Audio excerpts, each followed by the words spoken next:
Resident Evil.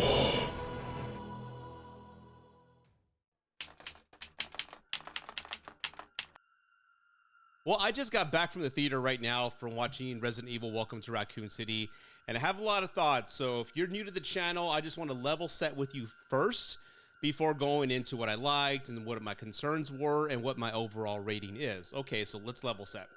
If you watch this video list right here, my Resident Evil rankings, you'll know without a doubt that I am a hardcore fan of the series. I've been playing Resident Evil since 1996 when the first video game came out. So I knew it had a B horror movie type of feel. That's what it was inspired with, and that's what I've grown to love with it. Of course, it's evolved after, part 4. It's gone and become a whole new beast. It's still an entertaining game, but I've loved it. I've played every installment on the main consoles, and I have a passion for it. Now, the other Resident Evils that came out prior to this one, was I a fan of them? It was a guilty pleasure sort of experience because I saw them because I was a fan. Did I enjoy them? No. Do I own any of them? Hell no. But I saw them because that's the closest thing we could have gotten to the video game franchise, okay? Now with this one, if you see my reaction, the link will be up there. I was very excited about this because I knew the cast, the crew, the filmmakers and the producers, everybody involved were really trying to deliver us fans a true Resident Evil experience. I went apeshit in that reaction, so my excitement was really high, but before I went into the theater today, I went in with realistic expectations, and I didn't want to go carried away because, again, this movie, I wasn't expecting it to be amazing. I wasn't expecting the acting to be Oscar caliber. I wasn't expecting this to win a lot of awards. I was expecting this movie to win over fans. That's it. So now that I've level set with you, let me go into what I liked. First off, let's talk about the adaptation. I love how this film and all the writers involved adapted part 1 of Resident Evil from 96 and Resident Evil 2 into one screenplay, and a little Code Veronica was sprinkled in there as well, which I noticed every little nod. I really appreciate how they grounded the STARS team, all the characters within the Resident Evil universe, changed the origins a little bit, but grounded them in reality. I know there's going to be a lot of fans that are going to be really upset about what they did with the casting with Leon. It doesn't look like Leon or Jill Valentine, or with Wesker. I know there's going to be a lot of fans, which, again, I'm a fan, but sometimes you have to let go of what's been built before to make it an on-screen adaptation work. So I appreciate them combining both games into one feature film. The sound design, the costumes, the set design, the special effects. This film has some of the best practical effects I've seen in quite some time, and I love that Hollywood, I hope this is a trend, they start bringing more practical effects into horror. Yes, there's some CGI in there, and I've seen people complain about that, but come on, let's back off a little bit. The CGI is perfectly fine, but when it comes to the kills, the practical effects were pretty gruesome at points, and I actually loved it. Now, when it comes to the zombies, I appreciate what they did as far as showing us the infection take place. You're seeing people as normally they are, not being bit, but being infected by this virus that has leaked. So you're seeing a progression of deterioration with these people, and then you get the itchy tasty situations. But I love seeing people slowly go mad. So that was a different take in the zombie genre, if you will, but I appreciate that, and I love the makeup, especially with the transition and the bleeding through the eyes and things of that nature. Now, I did hear some rumblings on the internet that this felt like a John Carpenter film, specifically Assault on Precinct 13. I can agree with that. There are some titles that come up that show the time that's passed and where they're at. Something's going to happen specifically at a certain time. So it does add some tension and that classic horror feel to the film. So I did appreciate those time codes that came up throughout the film. Now, of all the set pieces, the one that had me smiling, and I'm smiling right now, is the mansion sequence. Of all the Resident Evil movies we've had since 2000, that mansion sequence was the best movie adaptation of a video game and of Resident Evil we've ever had. It was confined, claustrophobic, it wasn't well lit, and just seeing some of these STARS members fighting zombies in these tight quarters made me happy. Okay, it made me happy. That's what I wanted.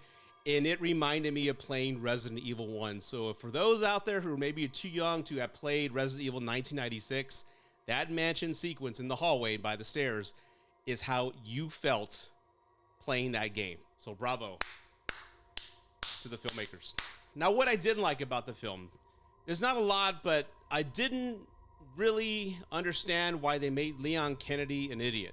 Leon Kennedy in the games, and again, I understand when you adapt a storyline from a book or a video game to a movie, there's going to be some changes, but I didn't understand why Leon Kennedy was made out to be an idiot. Yes, he's a rookie. They clearly made that clear.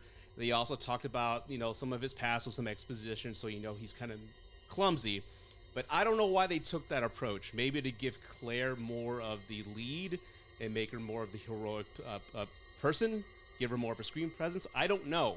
But I really was disappointed with how they handled Leon. The casting didn't bother me, but it was really what they did with the character. My second complaint is really the music. Music in some portions within this film ruined the whole setup because the tone of the film is consistent throughout the film. There are a couple jump scares, but they don't go tacky like some of the traditional horror films that we've seen from Hollywood, where it's just constant noise and cats jumping all over the place and jolts. No, they handle the tension and tone of the atmosphere very accurately to the video game. So I was really pleased with that. But the build up to this one sequence, and this is not a spoiler, but there's a burn stunt where they burn a stuntman on fire, and it's a huge lead up to this moment. And when it happens, it's ruined with music. There's two sequences within this film that could have been perfect with no score or something subtle or something like atmospheric or ambient, but no, they just threw some pop song randomly out of nowhere. It was so misplaced. It's kind of like that one scene in It Part 2. You remember when that clown vomits tar on that one dude and they play that one song? I forget. I'll show it real quick. But it totally took away from the stunt. And again, I love stunts, and this burn stunt was probably the most impressive burn stunt I've seen in quite a couple years. I loved it. It looked great. If it was CGI, you guys totally fooled me. I thought it was real. But if this was a real stunt, everything that took place, all the effort in this stunt was taken away because I was distracted by this huge pop song that was playing. So I don't know if that was the director's choice, Paul W. Anderson, whoever the hell, any executive that came in and said, yeah, let's throw some pop song to wake everybody up. That was a dumb call. You should have left it as is. So that was one complaint that I had, was the use of music in moments where it wasn't needed. In closing, I know there's going to be a lot of fans of Resident Evil who are going to hate this film. I know there's going to be casual movie audience goers who are going to go and say, it was okay. It was all right. But as a hardcore Resident Evil fan, I walked away happy. I didn't love it. I didn't hate it. I walked out with a smile on my face saying, okay, we're on the right path. This is where we want to go. Little tweaks here and there. This film could have been amazing. It's a fun film. It's not going to win any awards, but it won, like I said, this fan over. I enjoyed it. It's not perfect. No film is perfect. I hate when critics say it wasn't a perfect film. Well, no shit. No film is perfect. This had a couple of tweaks here and there that needed to be done, but overall, I was pleased with it. I noticed all the cues, all the placements of film reels, VHS tapes, syringes, the lighting, the sets. I saw everything. You know, this film was made with love and it was made with passion, and I appreciate that. I wish more films were made with everybody involved wholeheartedly loving the material, because that just jumped off the screen. Yes, there's some problems within the film. That's fine, but you can see it was made with love. And I enjoyed it as a Resident Evil fan. And I am recommending you check it out and see it. Please support the filmmakers of this film. Let them know you want to see more films like this. We want producers, we want to tell Hollywood that this is what we want. Give us fans what we've always wanted. Tweaks here are fine, but just don't take away from the source material. Respect it like this film did. So I'm recommending this film, and I hope you go see it. And as always, everybody, if you love my channel, hit the subscribe button, leave some comments down below. I'd love to hear from you. I really would. I'd love to have that exchange and dialogue and see what you thought. But as always, thank you for watching Rudy's Movie Reviews, San Antonio's official movie critic. Please take care, God bless, and live long and prosper. I'm out.